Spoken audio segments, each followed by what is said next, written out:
বানত ক্ষতিগ্ৰস্তসকলক পঞ্চায়ত আৰু গ্ৰামোন্নয়ন বিভাগৰ পৰা কিদৰে সহায় কৰিব পাৰি সেই উদ্দেশ্যে গোলাঘাট জিলাৰ মণ্ডল পৰ্যায়েৰে মন্ত্ৰী অতুল বৰাৰ পৰ্যালোচনা সভা।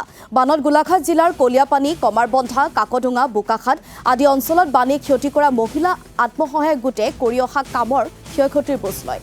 জিলাখনৰ 4টা ৰাজহ চক্ৰৰ 117খন গাঁৱৰ 40,830 গৰাকী লোক ক্ষতিগ্ৰস্ত হৈছে।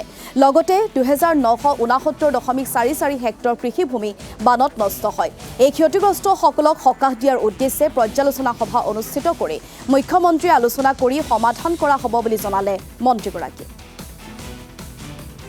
যথেষ্ট ক্ষয়ক্ষতি কৰিলে শেহতীয়া বানে মোৰ সমষ্টিটো কৰিছে। তো আমাৰ পঞ্চায়ত আৰু ৰুৰেল ডেভেলপমেণ্ট বিভাগৰ এডিশ্যনেল চিফ ছেক্ৰেটৰীকে ধৰি প্ৰায় 15জনীয়া এটা বিষয়াৰ দলে এইকেইদিন ঘূৰা পকা কৰিছে। আমিও লগতে আছোঁ। আমাৰ বিভাগৰ পৰা কিখিনি আমি ছাপোৰ্ট দিব পাৰোঁ। আজি ধৰক বহুত ক্লাষ্টাৰ লেভেল ফেডাৰেশ্যন আছে, CLF আছে। CLFৰ যিসকল আমাৰ মেম্বাৰ আছিলে সেইবিলাকো বহু ঠাইত মানে ৱৰ্ষ্ট ছাফাৰাৰ।